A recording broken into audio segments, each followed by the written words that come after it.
Hi there, and welcome to this week's episode of Inspiring Salon Professionals. I've nearly forgot what I was called then.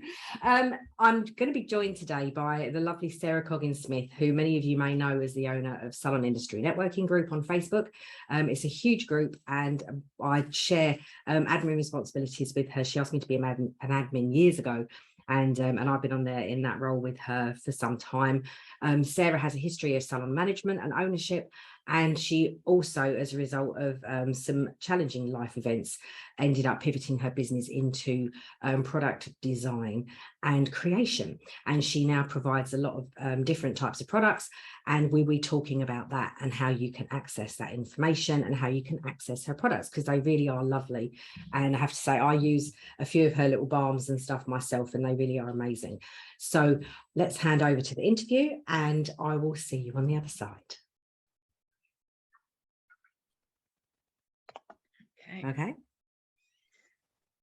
Okay, so welcome to Sarah Cogin Smith, and I've just been corrected because I got her name wrong on my intro, and I should know better because I've known Sarah for so many years. But Sarah Cogin Smith, welcome to Inspiring Salon Professionals, and thank you for joining me today. We're going to have a chat about what your life is as a salon professional, as an owner, and as someone who's transformed their business into product creation and a product company. And we're going to have a little chat around all of that. So first of all, if you could just tell me how you got into the industry and what made you want to join the salon industry to start with, and how you got onto that salon ownership journey, just so we can kind of follow your pathway. Gosh, now you're asking. I know my journey starts a very, very, very long time ago. I qualified in July 1991. Excellent. Back in the day. And back in the day when we had to wear white dresses and white tights and white shoes. Oh dear. I'm so glad I missed that. So I turned 20 in the September, so I've only just had my birthday a few days ago. And there weren't any jobs around in my local town, so I, fresh out of college, had to start my own business. So I opened up the 25th of November 1991, and a lot of us now, we say about basing our prices and don't look at what other salons are doing and make sure you work them all out properly. But all those years ago, there wasn't any of that in business support. So I did what most salons these days do, and I picked out some price lists from the next town along and based my prices on those. Which is what I did when I opened my salon too. I think most of us do, but I was the first salon to open up in our town, so I think I could get away with it then. It's not something I would do now, but those days somebody has to set the prices and go from there. So that was how I started, fresh out of college, just turned 20, high street salon, and I had that for 26 years until I moved out to the area. And such an achievement as well. And I think as well, people that kind of know you from Sing or Salon Industry Networking Group probably don't realize always that you have this huge history of salon ownership and management behind you. And it's so, and back then in the day, there weren't business coaches, and there was nothing, was there? No internet. There was nothing. No. We had the beauty shows. I remember it was Health and Beauty Salon magazine, that's been gone donkey's years. And they had the a beauty show that was in Brighton each year. I think it was about March time in the Brighton. So I'd always trek along to Brighton and get my supplies and see what was new in the industry and have a chat with people. It's changed so much, hasn't it? It has. But and now there's so much support for business development and growth and all that kind of stuff. And back, I mean, even when I started in the industry 20 years ago, I started, and there was nothing. You just sort of kind of muddled through. Definitely very much on your own, and salon owners didn't speak to other salon owners, so it's very, very isolated. So it's quite handy a few years ago when there was Salon Geek. Community that we could all chat to and ask questions, and I remember being quite active on there and sort of helping out where I could. And it's weird because I used to be on there when it was originally Now Geek and then changed to Salon Geek, and it's so weird because our paths probably crossed so many times back then. And we just had usernames, because we had usernames, didn't we? Because I was Crystal Tippers. I think I was originally Cogsy, and then I changed it to Blue Rose. his favourite colour. But I remember Blue Rose. I do remember Yes, seeing I Blue know Rose. a lot of people do. But it was like there's no Blue. faces, was there? It was Blue Rose. a very different time, and it isn't. And of course, Salon Geek's still going, but it's it is. I haven't been on there for I know. ages. I was searching something the other day, and it came up, and I did go on there and read what the answer was to. I can't even remember what it was I wanted to know. But but there was still some answers and things going on there. I don't know. Yeah, and then there was a few years ago that people were starting to migrate from there and get onto Facebook, but there wasn't a community on Facebook for us all to have a chin wag and talk shop. So that's when I started the Salon Industry Networking Group, although back originally it was Salon Owners Networking Group. So it was just the Salon Owners, which I was at the time, and then it sort of just morphed, and then there was that little that little episode that can't be spoken about. And the thing is, and like now the listeners are going to be going, oh, what was that then? Yeah, my group went from like 500 members, which had taken years to get to 500, and then it just grew totally overnight. And then we relaxed it from Salon Owners to the Salon Industry. And then it sort of just kind of morphed and grown from that. But it was interesting time. It was a very interesting time. That was back in 2015, I believe. 2015, February time. And it was, and for those listening, there was something that happened in the industry that affected quite a lot of us, and it became a bit of a negative situation, and what was called at that point Song group was somewhere that those that were affected had a safe place to discuss things, but it kind of escalated a little bit, and we won't go into and then we got threatened with and there was a lot of issues around what was going on, and it's probably best that we just goes put to bed and we don't mention it. But anyway, but you know what though, off the back of that event, if that hadn't have happened, I probably wouldn't have got to know you, and I wouldn't have got to know so many of the other people that are in scene. I know. And it's a fantastic community that's been created. And if you're not a member of Salon Industry Networking Group, it's really worth going in to see. There's lots of coaches and mentors and people in there that promote their services in there, and you can do that too if you want to. It's a really, really lovely, safe environment where you can go in and ask professional questions about anything that's salon related. So that's a really, really good thing that Sarah set up, and for the love of us, she keeps her tabs on the admin and making sure everything ticks over, because it's a big group and it's a lot of work to make that happen. And I don't think until you've been an admin on a big group, I don't think you can ever appreciate the volume of work that goes into running these large groups, because it is quite epic. And and it's constantly on your mind 24/7. I'm not as bad these days as I used to be, because I've a fab team of admin and people helping me run the group. Yes, but at one point it's like, oh my gosh, this is just too much, and we had some very vocal members that would cause there has been a few aggro, and so I got tough and stricter and eliminated just removed some people from the group, and then it's been much nicer since. I think it's just difficult, isn't it? It's so hard trying to find the right balance on the groups and make sure that you've got something that people feel safe to speak up. And that also, I forgot to put a proviso at the front of this video, at the front of this interview. Sarah and I both have 2 dogs each, and mine are being really peaceful and quiet at the moment. And Sarah's are saying hello. So there's dogs going off, in neighbours' dogs are going off, and that set my dogs off. So if anyone's offended by dogs, we apologise. But and if they start, this is it. We'll try and mute if necessary, but they with 4 dogs to try and control. Plus 2 cats, so the cats are behaving themselves at the moment, but I'm waiting for one of them to just walk have along. Like animal wars.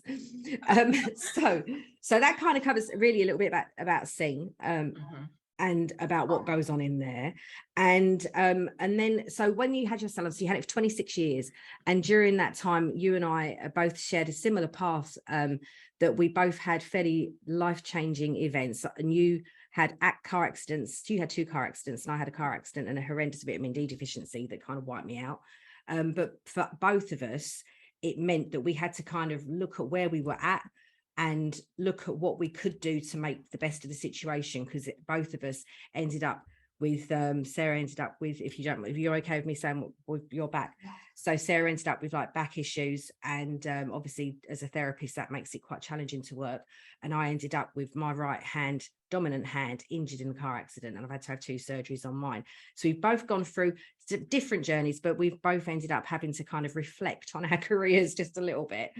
And Sarah, as a result of the way that she used to work in Salon, which I'll be really grateful if you can kind of share, because I think the way you used to market your business is something that, although it is from back in the day and things were slightly different, it still stands really solidly today as a way to help other salon owners maybe look at how they can increase their turnover whilst not actually kind of challenging their bottom line too much and not discounting too heavily or anything like that. So can you just firstly, sorry, because I've just waffled on a lot then, explain what it was you used to do, and then also how you kind of use that process to transform your business and your career? For many years I was just doing the usual, waxing, facials, body massage, and encouraging people to book in for something that wouldn't normally do. And then I can't even remember how many years ago now, it would be about 20 years, maybe as long as that, 18 years, I don't know. I came across Worldwide Salon Marketing, and run by Greg, and he said about taking the treatments that you would normally do anyway, but putting them into packages and giving them fancy names and something different, so you're kind of sparking your client's imagination. And so I did that we would do a facial, and then that would be booked with a back massage, and then with other bits and pieces. So you'd tell them exactly what they're going to have in the treatment. And if they booked individually for each of those treatments, you're booking out a lot more time, because then they've got to get undressed and dressed again and rebook the appointment. So to have those done in separate appointments would take up, say, 3 hours. So you would have to charge 3 hours worth of appointment time, or you should do. But by them coming in the one appointment, you could narrow it down to an hour and a half. So then you would just charge for an hour and a half's worth of time. And then they thinking that they're getting this massive saving, which they are to a certain extent, but you're just keeping your treatment time down. They're getting a fantastic treatment and lots of pampering at a much better price for them. But you're not discounting, so you're still getting your normal hourly rate. That's it. It looks to the client, doesn't it, like a discount? But in actual fact, if you price it, if you do your pricing properly, and you make it into a set treatment, and you follow, say, like, well, I've just been interviewing Carl Hinder about his pricing app. If you make sure you price it effectively, you will not lose any money, and the client still thinks they're making a huge saving, but you're not. But it's just 2 of those treatments into I know, that it's just hours. including things like if they've got having a facial and they've got the face mask on, if you'd normally include a scalp massage with that, you would give your scalp massage a value to it. So they're just thinking that they're getting all this massive value, which they are. But it's just, how you're wording it. So then it's just a way of getting, say, a leg waxing client to book in and have something else done. So they'd be coming, instead of spending £18 a month with you, you're getting them to have a package treatment, and they're spending another £40 with you. And then we would find that clients would just book in. They didn't know what they were going to have done, but they would just book their space anyway, because they knew that I would always do something unique that none of the salons locally would have done. So it's a way of keeping your clients and stops them getting menu fatigue, because they've had all the back massages, the board of them back massages, when I have something else done. So this is just a way to keep them a bit more interested. So I would just buy products from Boots. I say that quietly, but because at the time you couldn't nothing else buy anything else without going to one of the big product houses and spending £3,000 on an opening order. And then they would only have the same kind of products, which you couldn't then chop and change each month and do a monthly offer, because they only had like 4 products to choose from. So I would have to go to Boots and buy whatever they had. So it would be themed. So like if it was end of June, beginning of July time, when it's Wimbledon, I would do a strawberries and cream treatment. I would do something, coconutty. Coconut always went down really well. And then I can't even think what other flavours I would do, but I would do something that was themed with the seasons. And then of course people know me for my chocolate products, and I introduced chocolate into my salon with one of the product houses that I used, and we would just be busy all year round with the chocolate because we love doing the treatments. And that's made the name locally for myself, that people come for miles and miles because they'd heard about me with the chocolate treatments. So and it is nothing for women, for what there's such a resonance with chocolate, and if you can have it but it's like rubbed all over you and you haven't got to eat it, there's no calorie count either. I know, it's just so nice. Chocolate massage is just one of the nicest things ever. So I was just buying the products to do the monthly offers, and plus using my product houses. I used Algology at this point, so they did marine and seaweed based products, and because I was in Felixstowe, which is on the coast, that was quite relevant. So they did some actually gorgeous products and treatments. So then fast forward to March 2010, I went on a workshop to learn how to make bath and body products and bath fizz and bath soak and bath salts, that kind of thing, with the intention of putting little bags of bath salts into goodie bags and handing them out to our new clients. And me being me, I sort of never got around to doing that. But then in the July of 2010, I was in my first of 2 car accidents, and then I was sort of taking some time out because my back was sore. Got really bored, me being me. So I just thought about back to the workshop that I've been on. So creative brain going is like, perhaps if I do some scrubs and massage oils, makeup, instead of buying something out of Boots, do something even more unique. So I tried to recreate this essential oil blend that I'd made in the workshop. Ran out of, I think it was lemon essential oil, so I swapped it for something else, and that essential oil blend came about literally by 2 accidents, from the car accident and then the accident of running out of an oil. And that was, I think I called it Summer Sherbet Fizz at the time, because it smelled like your sherbet fizz, your refresher sweet. And it's had a few different name changes over the years, but it's now known as my lemon drizzle. So it's had name changes, but the essential oil blend has been the same over the years. So I made up some scrub massage oil for my then therapist to use on clients in treatments. Clients loved the products, loved the smell, wanted to buy the products. So I went and got all my safety assessments and everything I needed to do to sell legally. So clients bought the products, and then it just kind of went from there. So then I set up a Facebook page, I think it's about October of that year. And my original intention was to sell direct to consumers. But because of my background and salon geek, a lot of my friends on Facebook were other salon therapists. So when I started talking about products, they wanted to buy them. So then that has always been my market, has been selling to fellow therapists. So from their point of view, they're getting products that are created for therapists by a therapist. So when I'm making scrubs and when I'm making scrubs and things, I try and think about some of the products I've used in the past, and the bits are going pinging off all over the place and making a real mess. So I do try and think of something, and it's like, right, how can I make this so it's the scrubby bits are contained a little bit more and not quite so messy. So I can think about that with my therapist's head. So it's good from from my user's point of view. That I'm actually quite excited, because now I'm going to have my little treatment room at home that I'm going to be very, very, very part-time in.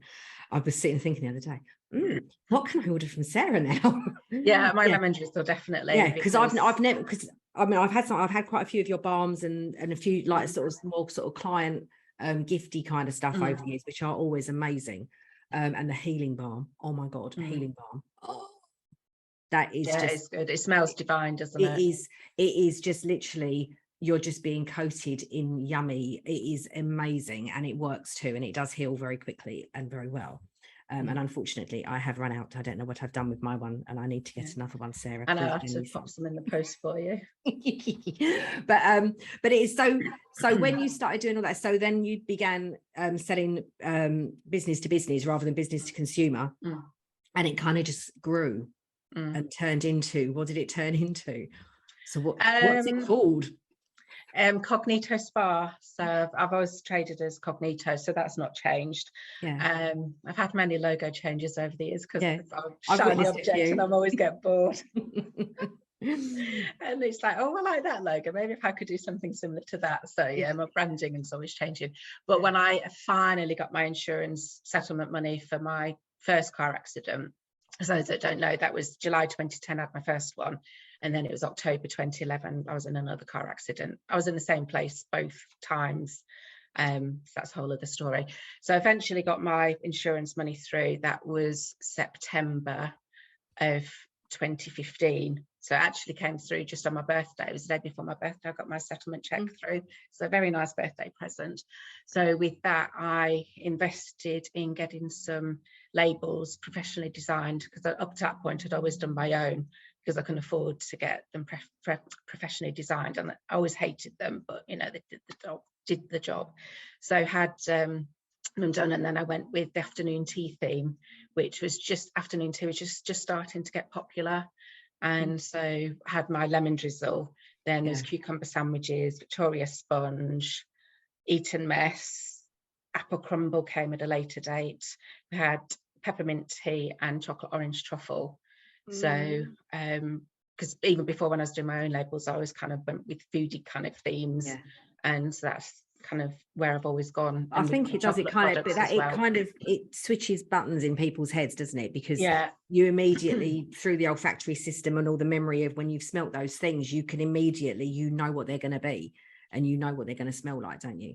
Yeah, and also for salons, if they're going to make, say, like a presentation tray, they can use, they just go to a charity shop and buy some old tea sets and a teapot, and decant some of the product into some cups and saucers, and put the massage oil in a teapot or something, or a milk jug, and just make it a whole kind of ritual of it, and just make it really, really nice. So instead of the client having a bog standard boring back massage, they're getting this whole experience, which means you can charge more for it. Absolutely. So if somebody's charging, I don't know, if they're charging £25 for a back massage, then you could probably say do £28 to £30. So you're increasing your bottom line, but it's not costing you any more, especially if you're just buying your bits from the charity shop. So you're doing a bit for charity, and it just makes it look really nice, and you're just making this whole, and that's the one-off, and it's creating the wow factor with clients, which I've always been about, is creating that wow factor. And so it just, and it makes it that point of difference. It makes it something different, doesn't it? And so what about the chocolate? Because I know very well that you re-released all of your chocolate stuff last year. Was it last year? I've lost track of time. Oh, I don't know. I'll lose track of time.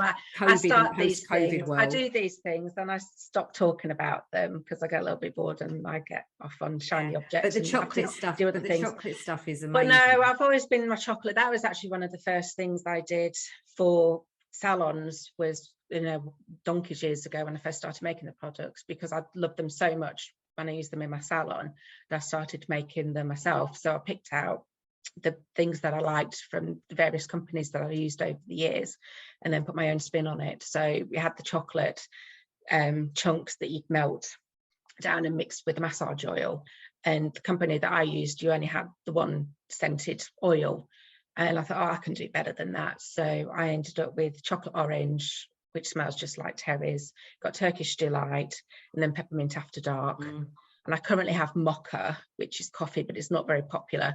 So I'm going to ditch that one. And I'm thinking about doing chocolate raspberry tort. So the chocolate and raspberry. The Turkish Delight really one just does me, because Rose is my favourite. I know, that's really popular. The Turkish Delight and the chocolate orange are the most two popular, and then peppermint's the third most popular. The peppermint one would be nice. And the thing is as well, if people aren't used to aromatherapy and don't understand the benefits of what those different things do, you know, like Rose is like one of the most feminine oils that you can get, and it's such a good relaxant, and it's just so calming, and is so good hormonally, and it's amazing. Peppermint's like stimulating. If you've got muscle aches and pains and stuff, it's going to help ease all of that.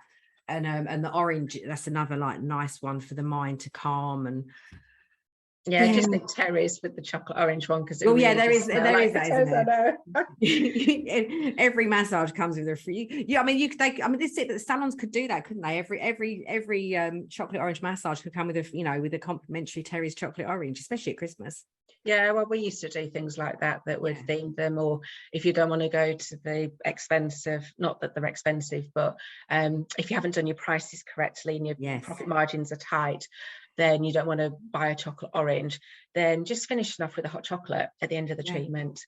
Then that gives you that way that you theme in your treatments. Yeah, or you could buy that little chocolate segment, like the Terry's segments, couldn't you? That come individually wrapped. Yes, you can get those now. You couldn't sort of years ago. You couldn't get those, but now you can. So you could just give like a complimentary one or two of those, couldn't you? And that's going to cost you a couple of pennies. Making that wow factor and just giving you that extra thing why a client should come to you, because when I first opened my salon, I was the only salon, so there wasn't any competition. So I sort of did well to keep going all those years, but in the latter years it was because I thought about the client and their experience with us and creating that point of difference and making it a wow, so that they couldn't compare us to the next salon along. So it just means that you can charge a lot more. And I always was one of the more expensive salons. It didn't look fancy pants like some of the other salons, but I would charge more because I knew that they wouldn't get these treatments that we did anywhere. And that UXP, I don't know where I've been sitting. I've obviously been under a rock, but there's a new I saw it as a job role actually the other day, UXP director, and I was like, what is that? But it's user experience apparently. And I'd never seen this UXP thing. Obviously we all know about USP, but UXP is obviously going to be an up and coming buzzword. And I think with what we have that's going to be on our doorsteps, what is happening now with recession and the cost of living and the cost of business stuff, we've got to give our clients something that separates us from the next salon and makes us stand out. And Definitely. So there's lots of ways you can do that, but providing treatments that are deemed to be very bespoke to that client and where they get, and it is, and I know if I went for a massage and I got a Terry's chocolate orange segment after, I'd be quite chill. I'd be quite chill. I know, it's just the little things that make such the difference. Those little touches. Yeah. And I went to, I can't remember what the salon, what it was like a spa. I can't remember who. I don't know what the spa was called. It was at Blue Water. I'm sure somebody can probably tell me. But there was a spa at Blue Water, and they did a really strange thing where when you walked in, they removed your jewelry as you walked in. So you took your watch off and you gave them your phone. Oh, very strange. But they took it, put it all in a little box, and they gave you a locker, and it all went in the locker. But you lost your watch. Now, for me as a therapist, I found that quite disconcerting, because then you lose track of time. But I knew what the time was when I took it, and I knew what the time was when I got out of my hour-long treatment. That it wasn't. Yeah, I think for me that was quite disconcerting, and I didn't like it. But what they did, they swayed me, because at the end they gave me something that I ended up bringing into my salon initially, but I got bored of doing, unfortunately. But making these beautiful, it was I can't think what it was, like a bubblegum tea or something like that they gave you, and it was like a chilled tea post treatment where you went and sat, and I probably was in there for a whole hour, but probably only about 40 minutes of it was the actual treatment, and the rest of it was all of the surrounding experience. But and it was lovely. It was a lovely treatment. It was very, very lovely. But that little glass at the end, and I've still got, actually, they're in my cupboard behind me, or to my right, is the little shot glasses. And I had someone actually make little shot glasses with my logo on, all in glitter. And I'll keep my brains going. Go and get them. Don't go and get them. But I had them all done in glitter, and my little Gladys, that was my my logo. And I used to give everyone these little shots of fancy tea when they'd had a massage. Nice. But it's just something, isn't it? Just to, and I think it's nice doing things like that just to help you refresh the client. This makes you more memorable as well, because otherwise your treatments are just so generic. And as I said before, when I opened my salon, there wasn't that much competition, but in the latter years there was, and there's probably even more competition now. And most salons have got a lot of competition, so they do need to stand out and make themselves more memorable. And it's not down to just if you've got a memorable personality, or I've got, you can't see in this light, but hints of blue hair, or if you've got blue hair, that's going to make you memorable. But it's just the little touches that is like, oh, that was really nice. It's all those little things that you're going to do to make that client feel like your most special client that day, isn't it? And I think if we can keep ticking that box for people, then we're going to have better client retention, better client rebooking, and all of that kind of stuff that will help keep our businesses resilient through what's going to be quite a challenging 6 months to 12 months probably. But so how can people get hold of your products, Sarah? They can either message me on my own profile, which is Sarah Cogin Smith. Not many of us about, so no, there isn't, and that's why you'll be able to find me quite easily. There's my Facebook page, which is Cognito Spa, the Balm Boutique. I have my product group, which I've just changed the name of it recently, and I've got to try and remember what it is. It's Cognito Spa, almost edible. Almost edible products for your salon treatments. Yeah. And website is cognitospatrade.co.uk. Yeah. It is worth it. And Sarah does, like, one of the things that Sarah does, and she's, I don't know, is your offer finished for the lip balm? For the lip balms? No, I'm sort of doing those. I did an early bird offer, so that's now gone. The prices will be going up 1st of October, so it depends when this goes out as to what prices they'll get it at. But current prices till 1st of October, then they'll be going up, and then there'll be that price until it probably will be in October, so it'll be too late for the early bird. Yes. So it'll be the normal prices from the 1st of October, and I'm really busy. I'm sort of kind of like almost making them in my sleep, but they're personalized lip balms, which you've had before. And I have had, and my clients all really love them. And I did have, which you don't sell, which you don't make anymore, was the bath bombs. The little petal, they were so beautiful. My clients absolutely love those. So I know, I remember when I had my shop and staff, we were so busy making those, but I haven't got staff now and I can't make them because they kill my back too much. Yeah, I know. But yeah, with the lip balms, they're all personalized, so I get sent logos, and then they go on the sticker with possibly, I've got a cat coming to see what's going on. Have you got a cat coming to see you? So the lip balms that on the sticker, some people just have the logos on, others have the website and telephone details, or they'll say thank you for your custom, Merry Christmas, anything like that. So you can have whatever you want on the stickers. And then I get them outsourced, so then I get stickers back, and then once I've made the lip balms, put the stickers on and then send them out. So this time, and they are great. I mean, when I had my salon, I always used to buy, I think I did about 3 years where I bought them, and I gave them as like little Christmas gifts to my clients as a little thank you.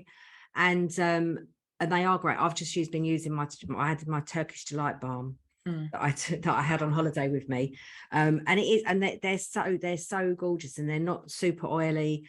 They really are very, very nice balms.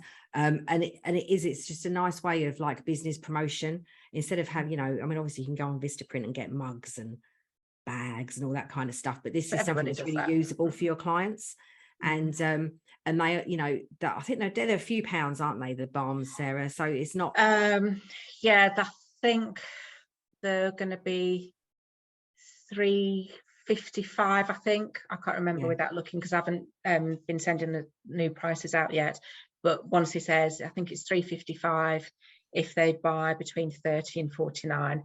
If they order 50 or more, then it's £3.20, I think. And then that includes the stickers and postage. So and they really are. As I say, my clients really love them, and I use them. I think I've got about 2 or 3 floating around my house.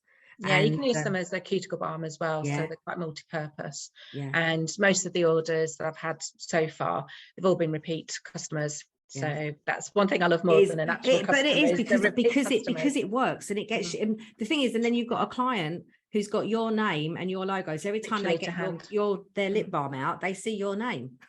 And then if they're using it in public, somebody else is going to see your details as well. So and it is, and obviously you can give them as a free gift, or you can you can retail them too if you want to retail them. It's up to you.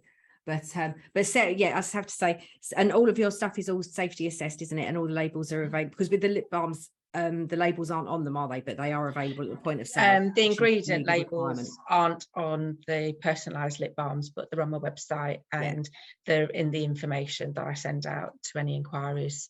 So you can just copy that onto a piece of card. So they just need to be at point of sale. So just have them on your counter. You know, like Lush do. They don't have ingredients on every single product, but they have a card, a placard or something next to the ingredient and next to the product. So if you've got that, then that's fine. But they're all safety assessed and everything. That's good. And so now I know that you're just relaunching all of your afternoon tea stuff. So what can you get, like, in the range of afternoon tea? So we have lemon drizzle, not coconut, I've got coconut on the brain now, cucumber sandwiches, and there'll be Victoria's I'm going to keep the Eat-A-Mess until next year, because that's more of a summery scent. So what can people invest lemon drizzle, cucumber sandwiches, they've always been my two most popular and I love them.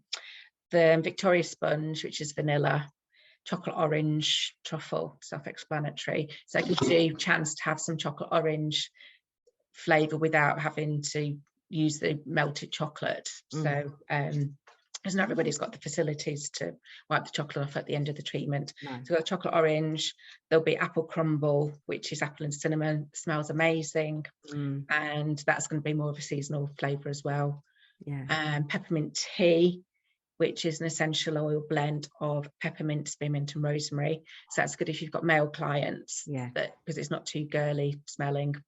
And that's good for muscular aches and pains as well with that one. What can they buy? So there's scrubs and oil. It's just going to be, I used to do more products, but at the moment it's just going to be scrubs and massage oil. So the scrubs will be available in bigger sort of 1.5 kilo tubs for salon use, and the massage oil will come in 1 litre bottles. And then the scrubs is just going to be 200 ml jars, which is what I always used to do lots of.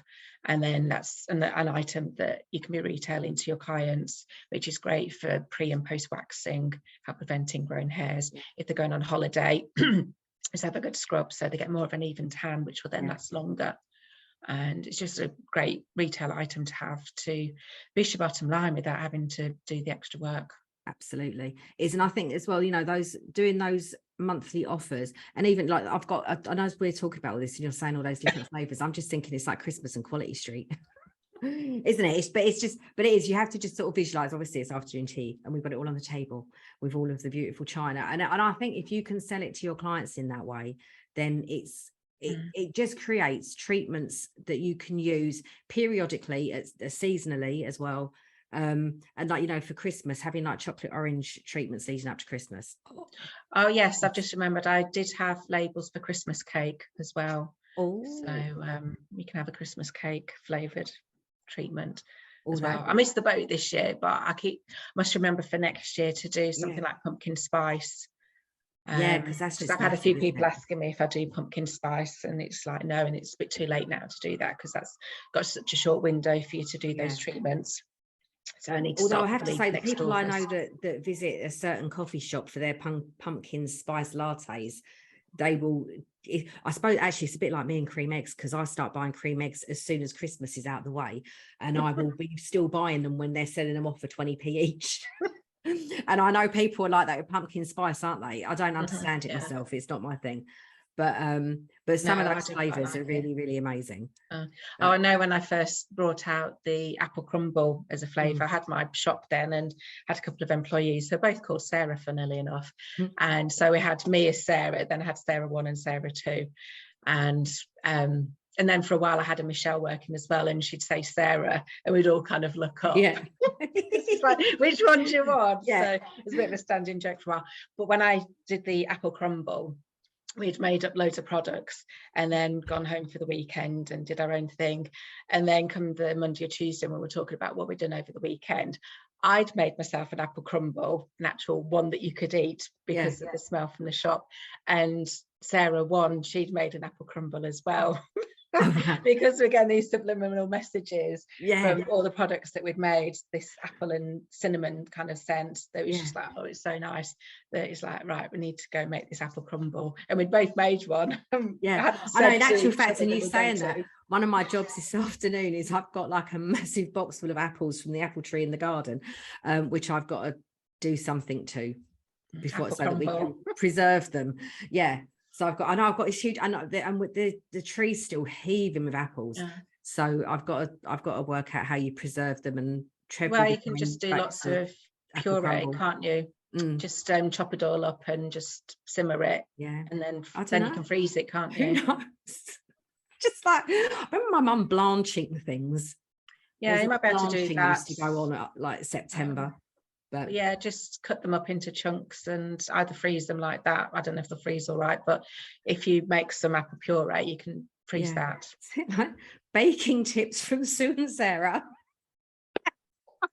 So I remember another time, one of my clients, she's booked, this is when I had my salon at home, and a client had booked in for one of the Cocoa Rose facials, and later that day my daughter, who's now 17, she was probably only about 12 at the time, and she'd gone into the salon room to get something, and there must have been the subliminal messages going on in there, because later on that evening she decided to do some baking. She does a lot of baking, but she hadn't baked for about 6 months at this point, and then she just wanted to make some vanilla cupcakes because of the smell in the treatment room.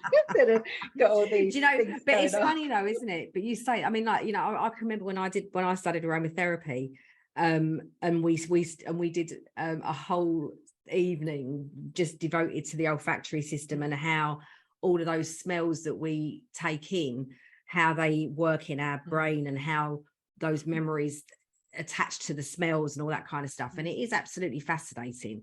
And when you have that, if you can create a connection for somebody from that aroma to complete bliss during a treatment and relaxation, then it goes home with them, and then whenever they smell that, they're taken back to it. There's a whole thing. Well, it does, because I used to have one client, she would come in on every month for a chocolate facial, and she had a German Shepherd dog, and whenever she'd had a facial, the dog would always get absolutely mad and be sniffing her all over. And she didn't have a facial every appointment, because she would come in every 3 weeks to have her nails done. Yeah. And the dog would just be like nonplussed when she got home. But every other appointment, when she'd had the chocolate facial, the dog would go mad. Then dog would go absolutely mad. And this other client, who Isabella had been into the treatment room afterwards, she had to get the bus home, and I think she was getting some looks on the bus because people were like that. Yeah, what's that smell? What's that smell? And I know that people have been in the shower at the gym, and they've used the chocolate orange scrub. And then they could hear people in other cubicles. Oh, what's that? Yeah.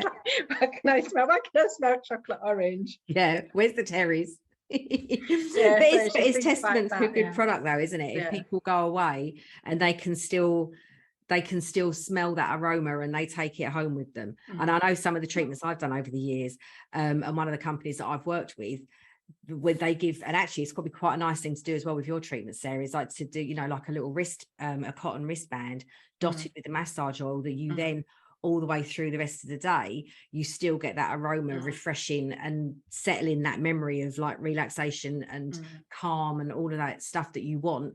You get that, and it just keeps boosting the olfactory system and the memory and the limbic memory being put down. So again, all aromatherapy based now. Right. I love aromatherapy. Do you know what? It's the one thing. I just have my clients going off wanting to eat cake.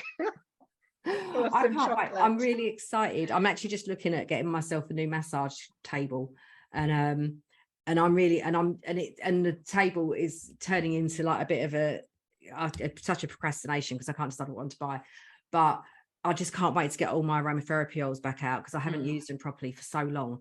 And to start creating all of that amazing stuff that you can create with oils, which is what you've done with Cognito. And I think if we just wrap up by just saying, like this whole journey that you have gone through, and that adversity that you went through with the accident and the injury to your back, and and it stopped you from performing as a professional, And although, like me, you know, you carry on, you persevere, and you keep pushing through and pushing through and pushing through. And one of the biggest things that we all have to remember is at some point you have to have an exit plan from your business, and whether that's through natural retirement or because you've had enough and you hate it, or whatever it may be, or you have an accident, or you know, there's something that happens, you know, you have a life change of whatever kind it may be. You need to always have something on your back burner kind of thing, don't you? And I think what you've created, Sarah, is just is testament to years of a professional career that's given you an insight into a market that you can then create a whole new business idea and revenue stream from. Yes, with the products, then it'd be nice to grow that, but I get to a point that I'm really busy, and then my back like puts me back, and it's like, you know, sometimes I struggle to get it busy enough that I can employ staff again, but I need to persevere. And with that, so probably my exit would be to grow it enough that I could then sell it, because I don't want to just stop and then it's all my years of hard work gone to waste. So that would be nice to be able to grow it enough to have a decent value on it. But also with the salon industry networking group, I do have the advertising revenue coming in from that, and I do have a few ideas of how I can develop that. So that's more of an income stream as well, and grow that to the point that it would be a value to somebody else to grow. So I do have the two business ideas there as a strategy. Yeah, I think we all have to kind of recognise. I know I'm going to be chatting with Layla Tura in I think probably about another 6 weeks. I think it is, maybe. I don't even. She's probably like far away now because it's in October. But I know we're going to be talking about like multi-stream income, multi-income streams. Well, you know what I mean? I can't get that right. Multiple streams of income. That's the one. Oh my god, honestly, the menopausal brain fog is just like is doing my head in. But it is, and I think all of us have got to look at ways that we can kind of give ourselves safety nets and create the best version of business that suits us and suits our bodies and our minds, and how we all proceed. But yes, because that's another thing. I'm often getting people asking me how to make products and how to start with the product making. So that's one of my many ideas. Of course, in there, Sarah, you know this. Yeah, I know. We've had this conversation so many times. We have, and I've had so many people saying that I need to write a course, but writing is not my forte. No. I can come up with the ideas, but then it's getting the ideas into something tangible that I struggle with. So I just need a bit of help to actually put my ideas into a course content. But that's something else, is showing people how to make products, and even if it's just something simple like how the original workshop that I went on to learn how to make bath and body products, which they can then incorporate the products like scrubs and massage oils and incorporate those into treatments themselves, and how to theme them each month. That's it, because I think it is, isn't it? The theming is really the crux of it, and I think that gives you the opportunity to get marketing copy and all your content and stuff. You know, if you've whatever it is that you pick up from Sarah's product line, you know, there's gonna be marketing opportunities within that, and I think that's something that's really, really important around what Sarah does and what she offers. Anyway, I think we've kind of covered everything, and not gone too much. No, I know, because I was saying to Sarah before we started, I was doing some interviews yesterday, and like I do like a chat. And me and Sarah quite often meet up and have a Zoom, and we can be on for hours. So we were very conscious today. We were going to try and keep on track and make sure that we didn't go on forever, because I know a couple of the episodes that I've been recording, and I'm sure some that I am going to be recording are going to be quite long, full of value, of course, because that's what's important. But it's been lovely having a chat, Sarah, and going through all that stuff that you do. And if you want to connect with Sarah, do so on Facebook or on any of the platforms that she said. Sarah will be giving me, like always, I'll get all of the links, and they'll go on the show notes and on my website, and you'll be able to go and buy her products. And I really, really can't recommend them highly enough. And I know I'm going to be having some Turkish delight when I open my new salon. I can't wait. Your clients will love the chocolate treatments, because I don't think off the top of my head I've got anybody anywhere near you offering chocolate. I know, this is it, isn't it? You know, and it's something that makes you stand out, chocolate treatments. And actually, there's something I was going to say, Sarah, as well, is that, you know, if you actually look up if you try and Google chocolate massage treatments, they're not really there. There's virtually no companies. Yeah, they were really, really popular years ago when I first introduced them. So it's about 17 years ago, I introduced them into my salon, and I was one of the first salons in Suffolk to do them. And so we used to get clients from miles and miles around. And then all the big salons and spas offered chocolate treatments. And then the main company, there was an Italian brand, and they were distributed in the UK by an English brand company, and then they stopped distributing them, so that kind of died a death. And because they weren't available, there weren't the press mentions and everything for the chocolate treatments, so it kind of did dwindle down a little bit. And you know, I've been doing them off and on for a few years, but I don't do enough with them talking about them and the PR stuff, so it'll be nice to have them mainstream and be a proper thing again. Yeah, it is. And I do think, you know, in these times, as we've said already, anything you can do that makes you stand out from the crowd and means that you offer something that's unique in your area can only be a good thing, because that's what's going to keep clients coming back to you again and again. And anyway, we will leave it there. Thank you so much for joining me, Sarah. And thank you for inviting me. Yeah, it's okay. And tune in next time for some more exciting I don't even know who's going to be next, because I don't know when they're all going to be edited and stuff. So I'm sure the next one will be great too. And I will see you all soon. Thank you very much. Well, that was a really good interview there with Sarah. And we decided, we were just sort of having a little chat after we finished recording her bit, and I'm going to pop her recording out so that if you want to take advantage of her lip balm early bird offer, which finishes at the end of September, if you want to do that, that will be available to you. So I will put this out as with my first episode back. And thank you very much, Sarah, for coming on. As I said, all links will be in the show notes as always. And I think as well, just like, you know, just sort of reflecting a little bit on what Sarah and I were talking about, is just to be aware of how you separate yourself from your competition, and doing things like the monthly offers that Sarah used to use in her business, where you kind of layer your treatments. You know, when you do take out all of those extra bits of like greeting time, paying time, resetting your room time, and all of those kinds of things, you can save huge amounts of time that you then don't need to charge your client for. And they don't necessarily see that side of it. So they do feel like they're getting a discount, and they do feel like they're getting something special. And it's a really, really good way to build client loyalty, client rebooking numbers, and all of that kind of stuff. Because if they know that you're going to do something like that every month, and I know a couple of other people that do this kind of thing, that, you know, they will book. If they get used to having this and they know they're going to get something amazing every month, people will book. Like Sarah was saying, people would just book the time knowing that they're going to get something special. So think about how that could work in your business, and how you can layer up a few different treatments that normally, you know, if there's a bit of downtime in one treatment, how can you utilize that downtime?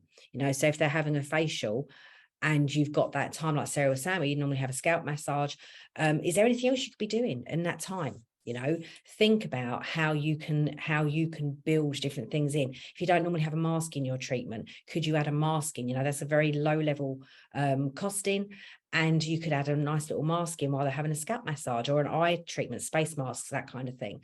Just think about adding all those little touches, you know, hand mitts and all of that, like the collagen hand mitts and things. They don't cost you lots and lots of money, but they can build in value into your treatments. So some really valuable points there with Sarah, and I will see you next time, and hope you found today's episode helpful. Thank you for listening to Inspiring Salon Professionals. If you've enjoyed the podcast, please subscribe, leave a review, and share with fellow industry professionals that you think may enjoy the show. Links and further information can be found on the show notes or on my website, www.suedavies.org. Here you can also find some downloadable free guides that you may find of use. You can also hear from me and join the Inspiring Salon Professionals community on my Facebook group. Thanks again and see you next time. Bye for now.